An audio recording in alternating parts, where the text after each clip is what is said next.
Por que a Beyoncé e a Rihanna não têm uma música juntas? Você já parou pra pensar que as maiores cantoras do pop não têm um feat juntas? As maiores. Elas têm músicas colaborativas com vários outros artistas, mas entre si elas não têm. Falaremos os verdadeiros fatos, as melhores especulações e as melhores teorias. Nesse vídeo você vai descobrir o porquê delas não terem uma música juntas. O motivo pode ser pior do que você imagina.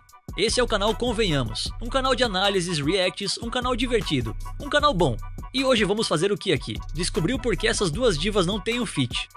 Primeiramente, vamos nos familiarizar aqui. Essa é a Rihanna, essa é Beyoncé. Tem que explicar quem é quem porque tem gente que confunde. Jay-Z. Temos que começar falando da Def Jam Recordings, uma gravadora americana muito famosa de hip hop e R&B. Ela ajudou a lançar e consolidar artistas gigantes como Jay-Z, Rihanna, Kanye West e vários outros. O Jay-Z era um simples artista, quer dizer, ele era um grande rapper na época, mas não era o chefão de hoje em dia. Hoje em dia o cara é bilionário, dono de empresas gigantescas. Enfim, a Def Jam já existia desde os anos 1980. O Jay-Z era artista da gravadora. Em 2004 ele virou presidente da Def Jam. Ele virou presidente do nada? Claro que não. Nos anos 90, o Jay-Z começou como rapper independente. Ele até criou a própria gravadora, a Roc-A-Fella Records, junto com sócios. O sucesso dele cresceu absurdamente. Ele virou um dos maiores nomes do hip hop. A Roc-A-Fella fez parceria com a Def Jam para distribuir os álbuns. Com o tempo, a Def Jam comprou a Roc-A-Fella e o Jay-Z ficou ainda mais próximo da direção da empresa. Em 2004, a Def Jam estava passando por uma fase meio confusa, perdendo força no rap. Então a empresa dona dela, a Universal Music Group, escolheu o Jay-Z para comandar a gravadora. Foi nesse período que a Rihanna assinou o contrato com a Def Jam. Durante anos ele ajudou na direção da carreira dela. Escolha de singles, networking, posicionamento na indústria, apresentações importantes. Mas junto disso surgiram muitos rumores. Quando a Rihanna apareceu, as pessoas começaram a dizer que Jay-Z estaria próximo demais dela. Não seria um problema isso, mas o Jay-Z já era casado com a Beyoncé. Já viu onde vai dar isso, né? Na verdade não deu em quase nada, porque a Beyoncé nunca tocou no assunto e a Rihanna sempre nega que eles tiveram algum caso. Inclusive um ex-publicitário da Rihanna, Jonathan Hay, admitiu anos depois que ajudou a espalhar os rumores de caso entre Rihanna e Jay-Z, como estratégia para gerar mídia no começo da carreira dela. Ele chegou a pedir desculpas publicamente. A mídia. A rivalidade entre Rihanna e Beyoncé é um exemplo clássico de como a mídia pop cria competição entre mulheres, especialmente mulheres negras extremamente bem-sucedidas. Na prática, quase nunca existiu evidência pública real de briga entre elas, mas a indústria e os fãs alimentaram a narrativa por anos. Quando a Rihanna surgiu em 2005, a Beyoncé já era vista como a maior estrela feminina do R&B pop. A mídia imediatamente começou a comparar beleza, sensualidade, performances, sucesso comercial, influência cultural. E voltando pro assunto, como o Jay-Z lançou a Rihanna na Def Jam Recordings e era marido da Beyoncé, as mídias enxergaram uma narrativa perfeita. Mentor poderoso, artista jovem e bonita, esposa superstar. A imprensa de celebridades ama esse tipo de triângulo porque gera clique e fofoca. Mesmo sem provas concretas, qualquer foto ou interação virava manchete.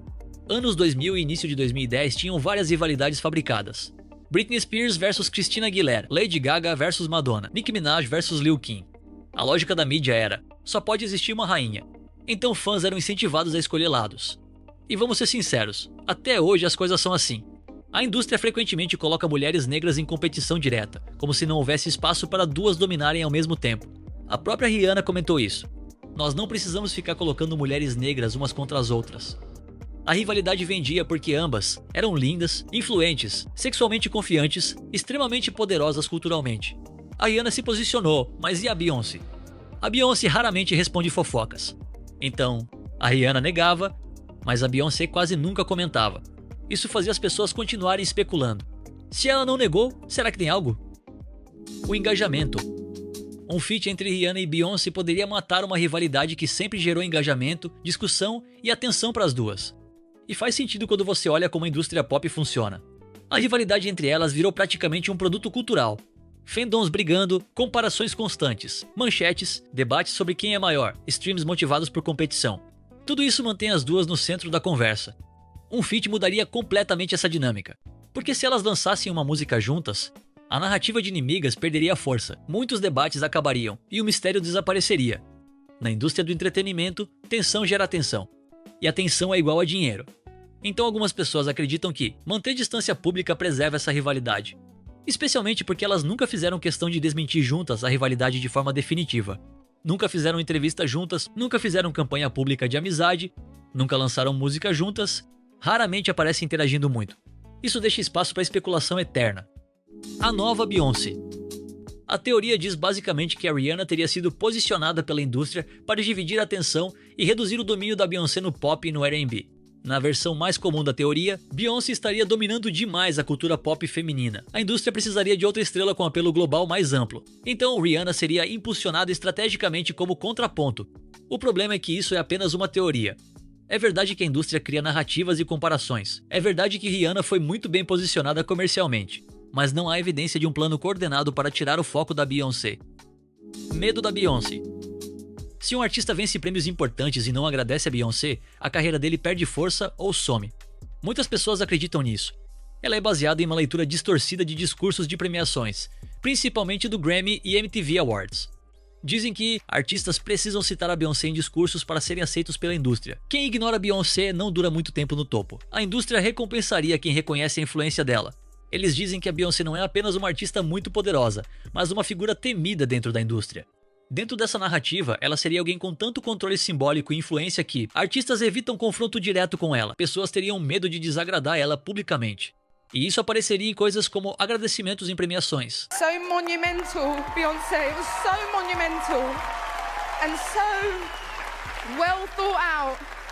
And so beautiful and soul-bearing, and we all got to see another side to you that you don't always let us see, and we appreciate that, and all us artists here. Essa teoria inclusive cresceu depois de todos os acontecimentos do P. Diddy. E aí, de acordo com essa teoria, a Rihanna não queria ter contato com a Beyoncé por saber quem de fato ela é, mas também não confronta por medo. Lembrando que essa parte é apenas uma teoria da conspiração, mas explicaria o porquê delas não terem uma música juntas. Divergência de ideias. Muitos dizem que a Beyoncé e Rihanna não têm um feat justamente por causa da divergência de ideias. Dizem até que elas já têm feats gravados, mas a proposta de ambas são diferentes, e o estilo artístico das duas não se encaixam. Gente, não acho que isso seja desculpa para não lançar feat, porque elas têm feats com tantas artistas que não tem nada a ver com elas. E elas têm sim estilos musicais parecidos, porque senão, não haveria essa dúvida em saber quem é quem. Quando eu era criança eu achava que Rihanna era Beyoncé, assim como eu confundia Cláudia Leite com Ivete Sangalo. Agora vamos para o que eu acho de fato que faz elas não terem feats juntas. Grande expectativa. Uma música entre as duas seria um acontecimento gigantesco. Teria que ser uma música extremamente boa. E para algumas pessoas não faz sentido esse ser o motivo delas nunca terem feito uma música. Mas vamos analisar os eventos.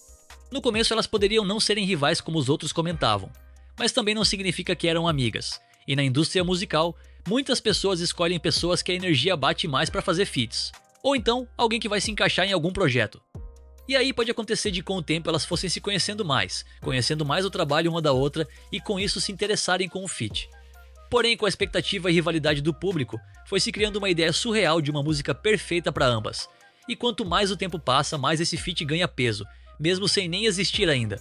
No momento que poderia ter surgido o interesse de ambas, surgiram também compromissos e divergências. Vou dar o exemplo de 2010 a 2013. Rihanna, Loud, Talk That Talk, Unapologetic. Era de lançar álbum quase todo ano. Beyoncé, 4, pausa criativa maior, foco em performance, turnês e controle artístico.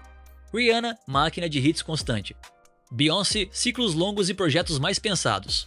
Mas essa coisa de ter cuidado com as faixas, querer que seja algo grandioso faz muito sentido.